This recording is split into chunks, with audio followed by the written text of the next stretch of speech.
So now we are going to discuss the new chapter, algebraic expression and identities. Okay. So chapter number 9, algebraic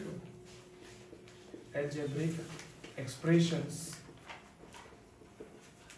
and identities.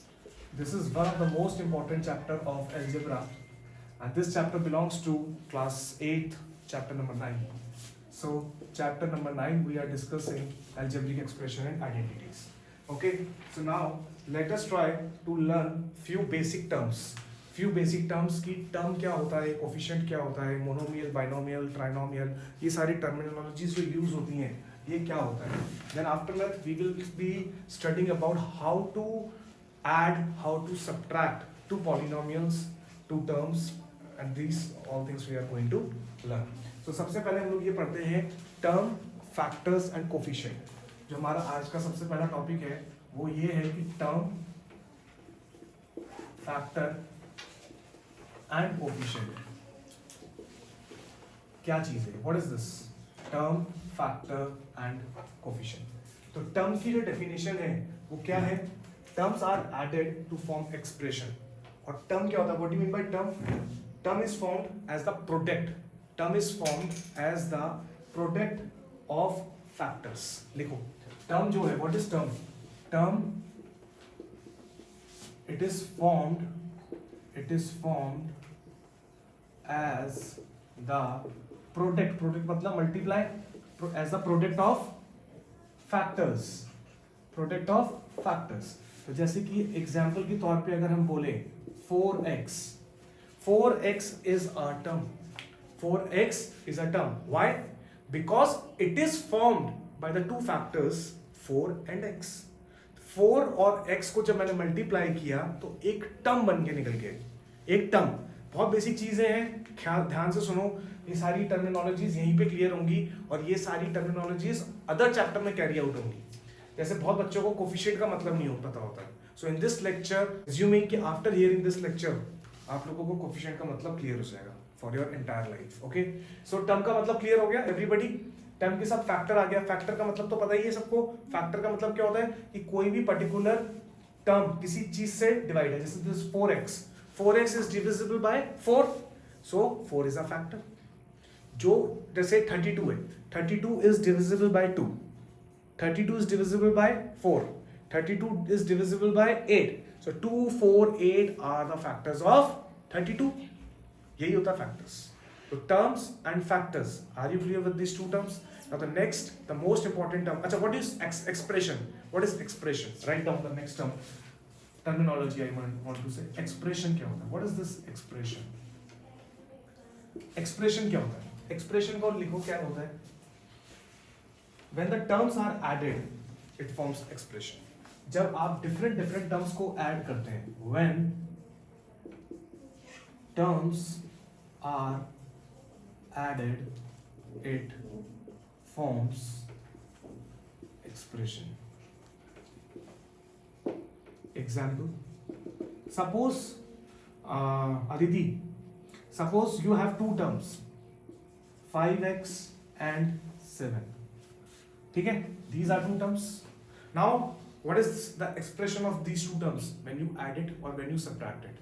Like if I do 5x plus 7, so I added two factors, I added two terms. Are you all listening to this? Mohit, 5x plus 7 जब तुमने किया, so it becomes an expression. This is an expression. क्या है ये? Expression. चीनी समझ में आ रहा है? साक्षी, मोहित, आर्यमन, एकलव्य, हाँ पूछो. सर सेकंड तो टर्म नहीं. क्यों? इट इज टर्म क्या है? Product of the factors. 7 is 1 into 7, 7 के फैक्टर खुद एक 7 है. भाई है तो सही ना, बात समझ में आ गई? यस. सो इतना क्लियर हो गया. अब आप लोगों को मेरे ख्याल से टर्म और एक्सप्रेशन का मतलब क्लियर हो गया. Now the third definition, very important, coefficient. लिखो कोफिशिएंट क्या होता है? What is this coefficient? What is this coefficient? Okay, I'm running this expression, है ना?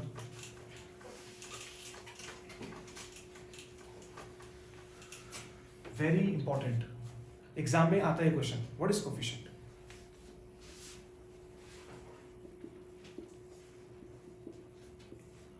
It is the very easy definition. Can you tell me, Rishabh, what is coefficient? मतलब वो 4 जैसे numeric values. Good. Kind of you are right. Justin, any guess? Ayan? Sir, for to remember.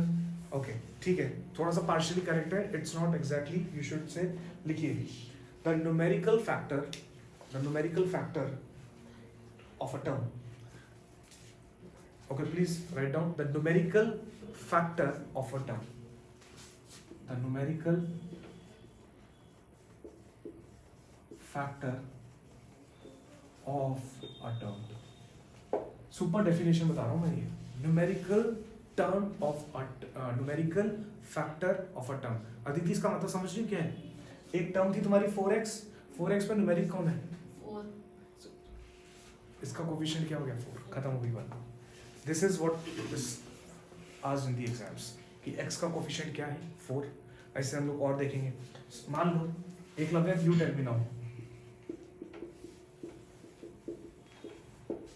What is the coefficient of x square? Eklavya 2. Very good. क्यों? क्योंकि x square के साथ कौन सा numeric खड़ा हुआ है? 2 is standing with the x square, so the coefficient of x square is 2. बात समझ में आ गई? साक्षी, what is the coefficient of y? 5. Very good. Aryaman, what is the coefficient of x? 4. 4. Good. बात समझ में आ गई? So this is called coefficient. चीनी समझ में आ रहा है? Sure. एग्जाम में 2 मार्क्स में पक्का आता है. अलग अलग टर्म्स देगा और एग्जाम में पूछा जाता है इसका कोफिशिएंट बताओ. तुमको लगता अरे कोफिशिएंट तो हमने पढ़ा ही नहीं है. ऐसा नहीं है. अब समझ में आ गई? आज से तो याद रखोगे इस बात को पक्का? Good. This is what we have discussed the basic terms. Now let us come to the next topic, that is monomial, binomial and trinomial. एक बार और चांस मिल रहा है आपको याद करने के लिए. In my previous lectures also I have discussed a lot of times about the monomial, binomial and trinomial. Chini, can you tell me what is this monomial, binomial and trinomial? Any So guess? monomial is one term, binomial is two terms, and trinomial is 3 terms. Very good. Okay. ठीक है. इन words से क्या मतलब निकल रहा है ये तो आप लोगों को क्लियर हो गया. देखिए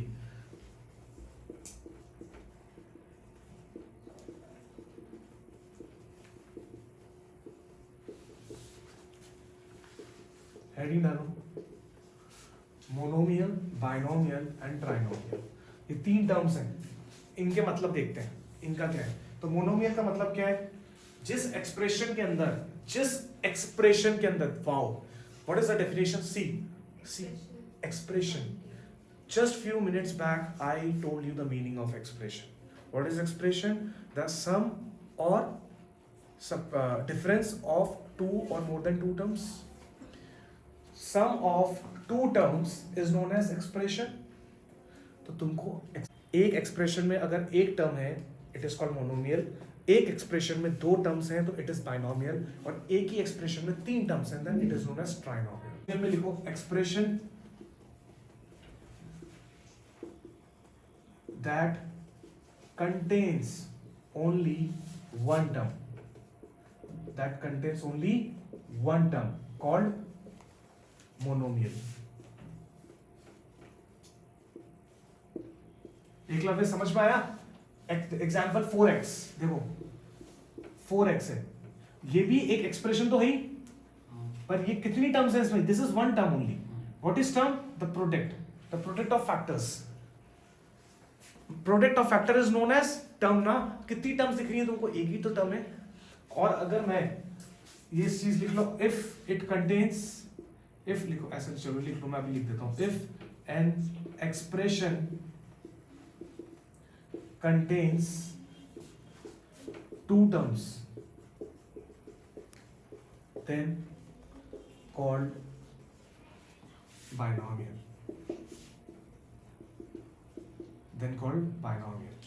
So example 4x plus 5y. ठीक है, this is my one term. Listen it carefully. Can be one term, second term, and the expression contains 2 terms. So these 2 terms is binomial. अब आपको क्लियर हो गया? This is what I used to say कि किसी भी चीज में अगर आपको करना है तो प्लस माइनस से डिसाइड होता है. मल्टीप्लाई डिवाइड हो रहा है तो we consider it as a 1. 4x is treated as 1 क्योंकि आपस में मल्टीप्लाई हो रहे हैं, पर 4x और 5y दो डिफरेंट एंटिटी है जिनके बीच में प्लस है, तो you treat it as one quantity, second quantity, so binomial. I think are you clear with this? Good. Mohit समझ में आ रही सारी बातें? Super. Next, I am not going to write everything, ठीक है, यहां से लेके यहां तक सेम है. If an expression contains 3 terms, It's called trinomial. yes, 3 terms, then it is called trinomial. Trinomial, जैसे कि एग्जाम्पल अगर हम लोग देखें 4x plus 5y plus 9z. If I say this is one term. यहाँ देखो सब लोग please. This is one term, second term, third term, and this is the one expression. इस एक एक्सप्रेशन में मुझे 3 टर्म्स दिखाई दे रही हैं. इस एक एक्सप्रेशन में मुझे कितनी टर्म्स दिखाई दे रही हैं? 3 टर्म्स दिखाई दे रही हैं. So this expression is known as trinomial. हाँ जी, अदिति कोई डाउट? तो जैसा आपने अभी बोला कि मोनोनॉमियल में 4x plus 0 कर दो, बट तो वो तो फिर बाइनॉमियल बन जाएगा ना, क्योंकि इसमें 2 टर्म्स हाँ, आएंगे. तब हो जाएगा. तो 4x तो फिर वो सिर्फ 4x रख लो. तो फिर सही. वो एक्सप्रेशन ही नहीं रहा. वैसे नहीं रहा एक्सप्रेशन, बट इसको एक एक्सप्रेशन भी तो बोल ही सकते हैं, क्योंकि एक्सप्रेशन के अंदर क्या होता है? एक्सप्रेशन के अंदर फैक्ट ये टर्म्स ही तो होती है ना. हाँ. बट हाँ, ये प्रिसाइसली होता है कि ठीक है, दो एक से ज्यादा टर्म्स को जब आप ऐड करते हो तब जाके वो एक्सप्रेशन बनता है.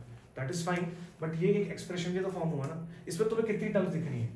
So, एक हाँ. टर्म एक है ना, term. तो बस ये बोलोगे. ठीक है. So, Okay. maybe doctor. So मतलब इसमें मोनोमियल में 4 into x भी तो फिर मोनोमियल में काउंट होएगा या फिर बाइनोमियल में होगा? 4 into x, वही तो मैं बता रहा हूँ. जब कोई दो चीज मल्टीप्लाई होती है तो उसको एक ही माना जाता है. ये एक टर्म है, टर्म की डेफिनेशन इसलिए आपको पढ़ाई गई थी. ये कितनी टर्म है, इसको देख के कितनी बोलोगे? 2 टर्म बोलोगे, 1 टर्म बोलोगे? एक ही टर्म है ना. बस टर्म के बेसिस पर डिसाइड होता है कि वो मोनोमियल है, बाइनोमियल है, ट्राइनोमियल है. Term tells you whether it is monomial, binomial, trinomial. This is one term only. तुम कहोगे सर ये 4 into x है. Yes, 4 into x है. 4 into x is called one term. तो इसलिए कोई भी चीज है मल्टीप्लाई में हो और डिवाइड में हो, हम उसको वन ही मानते हैं. अगर ये होता, मान लो ये होता x divided by 4, then also it is called monomial. क्योंकि क्या हो रहा है, ये 1/4 into x ही तो हो रहा है. x/4 क्या होता है? 1/4 into x. Again it is a multiply. So I hope you are clear with these things. Pakka? Sure? Okay. So in this lecture we discussed the basic concepts. Now in the next lecture we would be starting with the few examples which will be from the exercise 9.1 CBSE NCERT class 8. Thank you so much. And if you like the video, please do subscribe to get the more notifications for the further exercise. Thank you.